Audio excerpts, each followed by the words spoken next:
실제로 그 섹터 수익률을 보면은 네. 트럼프 집권기에 제일 많이 올랐어요. 누가 되든 간에 좋을 거는 전이라고 봐요. 결국에는.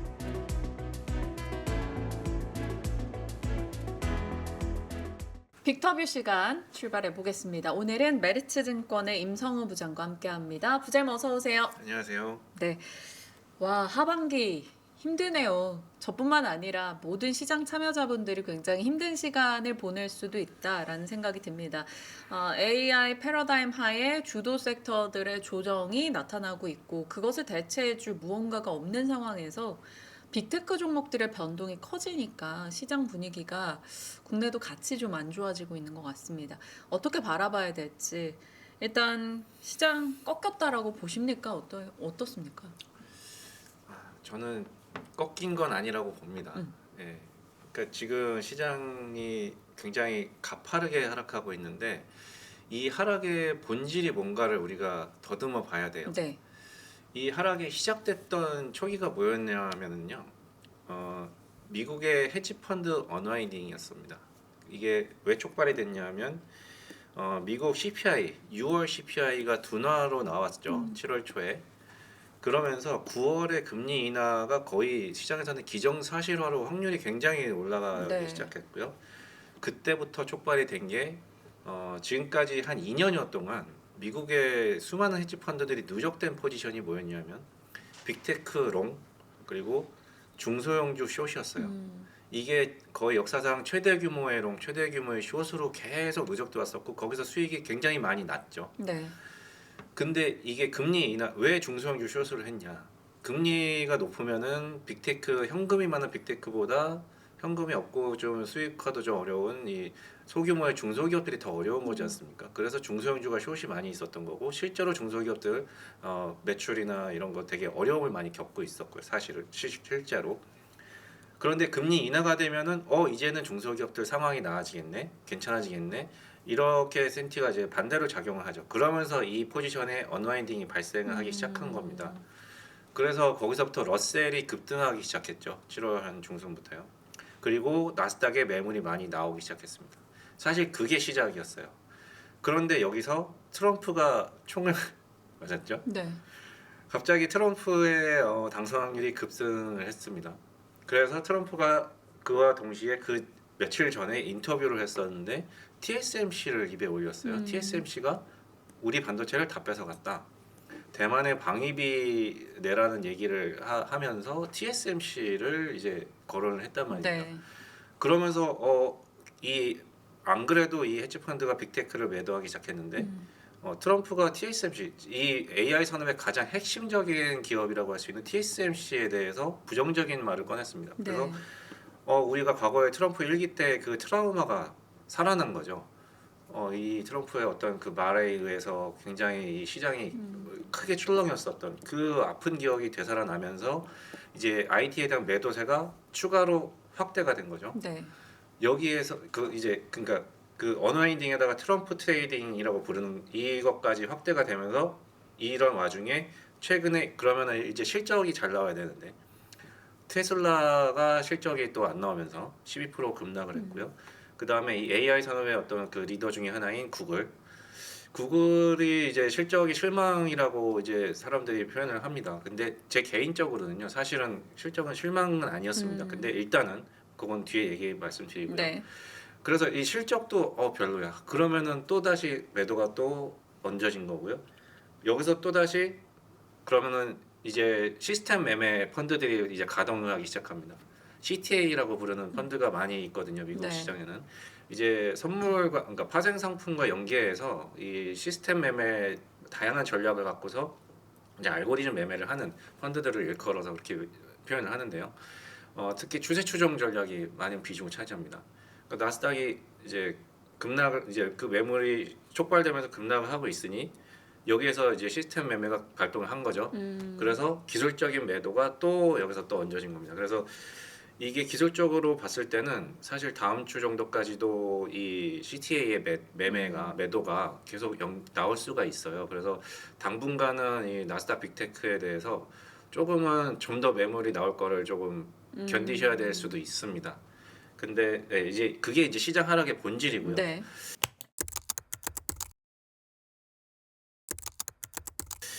그러면 펀더멘털 상으로도 문제가 정말 큰 것인가? 이 부분은 좀 다른 얘기입니다. 제가 앞서서 구글에 대해서 말씀을 드린다고 했는데요. 구글에 대해서 지금 안 좋게 생각하는 분들의 논리가 뭐냐면 먼저 AI 산업에 대해서 비관적으로 부정적으로 제시했던 측면의 논리가 뭐냐면 AI로 돈 버는 기업은 엔비디아밖에 없다. 네, 이거였거든요. 나머지 서비스라든지 이런 소비자 확대가 되면서 AI가 수익화되는 거를 누가 보여줄 것이냐, 이게 이제 부정적인 얘기의 근간인데요. 구글이 순다르 피차이 CEO가 이제 컨콜에서 AI 수익화가 좀 시간이 걸릴 수 있다, 이런 얘기를 했단 말이죠. 그 역시나 이거 봐라 하면서 이제 촉발이 된 건데요. 사실은 저는 왜 그런 얘기 했는지 잘 모르겠습니다. 왜냐하면 수익화를 보여줬거든요. 구글의 여러 그 실적 부문에서 클라우드 부문이 가장 그 AI가 가장 지금 빠르게 접목되면서 지금 나타나는 부분인데요. 마이크로소프트도 마찬가지고요. 클라우드 부문의 이익률이 영업 마진율이죠. 영업이익률이 계속 우상향하고 있습니다. 네. 이거는 특히 AI가 도입된 2023년, 24년 들어서 더 좀 가팔라졌거든요. 원래 5%도 안 됐었습니다, 마진율이. 근데 이게 1분기, 2분기 연이어서 10%대 마진율이 계속 나왔거든요. 그리고 영업이익 자체가 한 3배 정도 증가했어요. 네. 전년 대비해서 구글 클라우드 부분에. 이거의 이유가 AI 때문이다라고 분명히 기여도를 언급을 했고요. 회사에서도. 그런데 그러니까 AI의 수익화가 눈에 보이는 상황이, 물론 구글 클라우드가 전사적인 건 아니죠. 구글이나 회사 전사적인 이익을 AI가 끌어올린다, 이거로 말하기는 아직 이르긴 건 맞습니다. 근데 클라우드 부분에서 분명히 AI가 나타나고 있고요. 그런데도 불구하고 약간 수익화에 대한 얘기를 한 거는 약간 전사적인 얘기를 한 거라고 저는 생각이 듭니다. 그래서 이거를 전체적으로 AI 산업은 돈이 안 돼. 돈이 너무 많이 들어가, 여전히 비용만 쓰고 있어. 이렇게 비관적으로 해석하기엔 너무 이른 시점이고요. 그런데도 불구하고 구글과 같은 회사들은 클라우드에서 이미 수익화를 보여주고 있는데도 약간 이거는 좀 안 보고 있는 것 같아요. 제가 봤을 때 시장. 네. 네. 자, 어떤 신사업이든 마찬가지죠. 뭐 아마존이 80년대 90년대 처음 생겨났잖아요. 처음부터 돈 벌었나요? 못 벌었죠. 네이버, 쿠팡 이런 어떤 그 새로운 혁신을 일으켰던 플랫폼 기업들이 초기에 돈을 버는 게 아니죠. 일단은 그들이 하는 거는 트래픽을 확대하는 거지 않습니까? 인프라를 그쵸? 구축하고요. 네. 유저 수 확대, 트래픽 확대, 이거부터 먼저 구축이 된 다음에 하나씩 유료화가 들어가면서 매출이 늘어나기 시작하는 게 이들 혁신적인 플랫폼 기업들의 그런 역사인데요. AI도 마찬가지입니다. AI 지금 챗GPT가 세상에 나온 지 2년도 안 됐어요. 그래서 지금 이 빅테크들 위주로 이 AI 인프라를 지금은 구축하는 단계라는 거죠. 근데 여기서 벌써 돈 누가 벌어? 지금 벌써 이거를 묻기에는 너무 지금 시장이 이런 거 아닌가? 닷컴 버블과 연계하면서 야 이것 봐, AI도 역시 이거 버블이야, 돈 못 벌잖아, 이렇게 얘기하기에는 약간 너무 저는 이르다라는 생각이고요. 그럼에도 불구하고 구글은 클라우드에서 돈을 벌고 있다. 그리고 마이크로소프트도 다음 주에 7월 말에 이제 실적 발표가 나올 건데요. 저는 뭐 모르지만 일단 클라우드나 여러 가지 AI 수익화가, 특히 마이크로소프트가 이제 엔터프라이즈 쪽으로 이제 클라우드라든지 또 코파일럿, 이 오피스에 AI가 많이 적용돼서 가장 그 빠르게 적용하는 업체이기 때문에 네. 마이크로소프트의 실적이 상당히 전 중요하다고 보는데 시장을 실망시키지는 않을 거라고 저는 봅니다. 왜냐하면 1분기도 가이던스가 좀 괜찮았었거든요. 그러니까 투자가 많이 들어감에도 불구하고 마진율이 더 올라갈 것이다라는 가이던스를 줬었기 때문에 그 부분을 충족을 해준다면 시장의 어떤 이 우려는 좀 마이크로소프트로 인해서 해소가 되지 않을까라는 일단 좀 그런 기대를 좀 하고 있고요. 네. 이게 하락의 본질, 지금의 시장의 모습이라고 저는 말씀드릴 수 있을 것 같습니다. 헤지펀드의 포지션 변화 그리고 트럼프 트라우마로 인한 움직임, 거기에다가 이제 시스템의 좀 기계적인 수급 움직임까지 더해지면서 빅테크의 흔들림이 꽤 커지고 있는 상황인데, 그 안에서 AI 패러다임의 변화가 있느냐, 주도주로서 정말 의심을 벌써 할 시기인가에 대한 질문을 던져주셨고, 일단 알파벳 실적에 대한 평가는 너무 과도하게 비관적이었다라고 이렇게 평가를 내려주셨네요. 알파벳과 AI 패러다임의 추후의 흐름에 대해서 한번 좀 생각하게 되는 그런 답변을 주신 것 같습니다. 미국 쪽에서는 얼추 시장에 대한 얘기는 다 얘기를 해주셨기 때문에, 그리고 부장님의 뷰가 녹았기 때문에 넘어가려 했는데, 그래도 정치적인 요거 하나는 짚고 가야 될 것 같아요.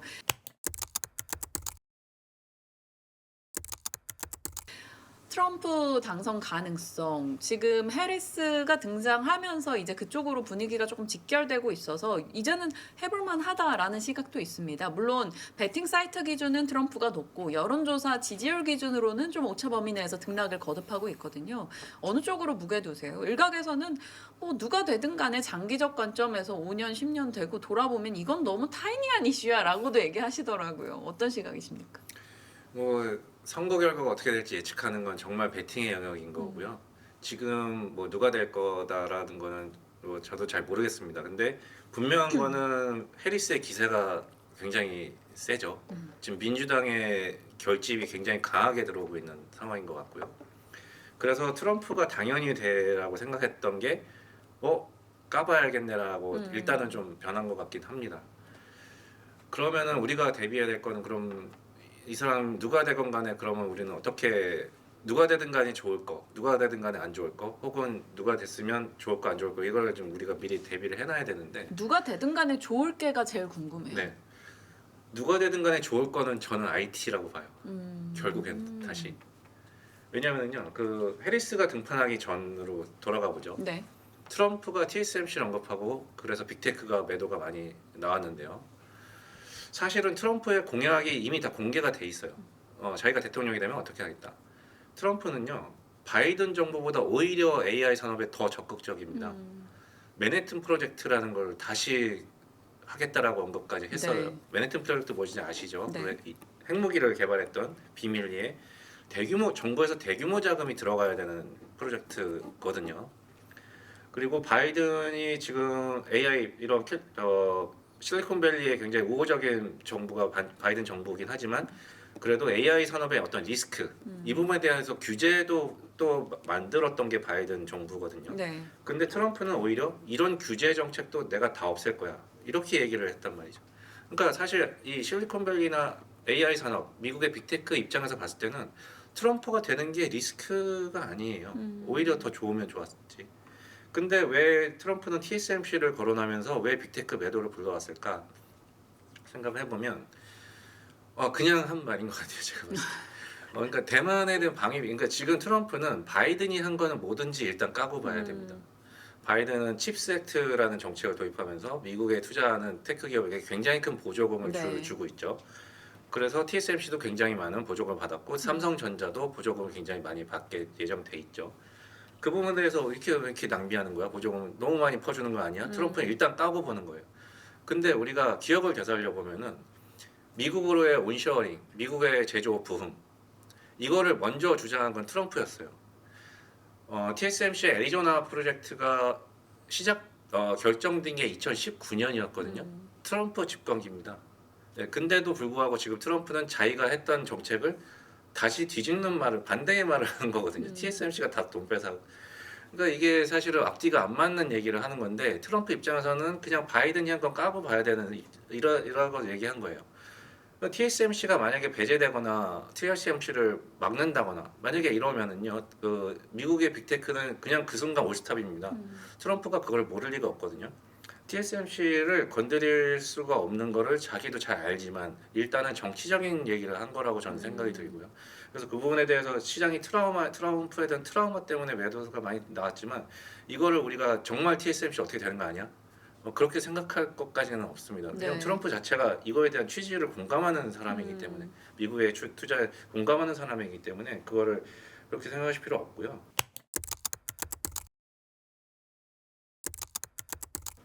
실제로 그 섹터 수익률을 보면은요, 네. 트럼프 집권기에 IT가 제일 많이 올랐어요. 그러면 이게 트럼프 때문에 더 올랐던 거죠. 사실 또 그거는 아니에요. 왜냐하면 IT 섹터가 이익 추정치가 그때 굉장히 많이 올랐습니다. 그러니까 업황 자체가 좋았던 거예요. 뭐 트럼프가 더 잘 해줘서 뭐 그렇다기보다는 결국은 이 섹터는 그 업황의 어떤 사이클, 이게 업사이클인지 그리고 이익 추정치가 올라가는지 그거에 따라서 더 큰 영향을 받는다라는 얘기고요. 그래서 뭐 트럼프면 IT가 안 돼. 이건 아닙니다. 그러면 해리스가 되면은 그럼 어떤가? 해리스가 되면은 당연히 IT 지금 바이든 행정부에서 이루어져 있던 네. 이 AI 산업의 이 혁명의 이 물결 이거 뭐 계속 이어지는 거죠.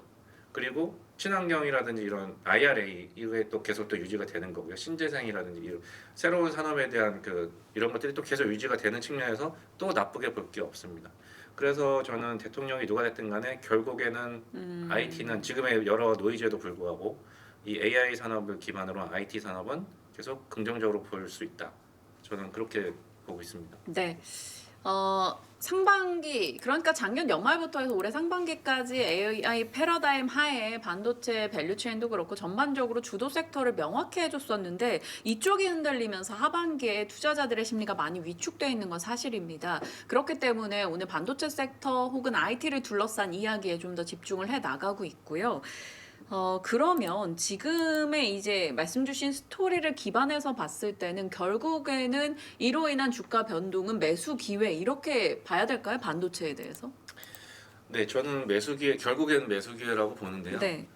초반에 말씀드린 것처럼 사실은 이 기술적인 관점에서 이 시스템 매도가 좀 더 연장이 될 여지가 있기 때문에 변동은 있기 네, 때문에. 변동이 있기 때문에 지금 뭐 나온 현금을 다 털어서 오늘 다 사야 돼. 뭐 이러기보다는 조금 더 약간 시간을 두고 좀 신중하게 매수를 조금씩만 더 하시는 걸로 하는 게 좋지 않을까 저는 그렇게 보고 있는데 그러니까 결국에는 저는 긍정적으로 봅니다. 이 모든 상황에도 네. 불구하고 하지만 네, 어쨌든 지금의 어떤 기술적인 관점 이런 부분에서는 조금은 좀 주의를 좀 기울이시는 게 좋지 않을까.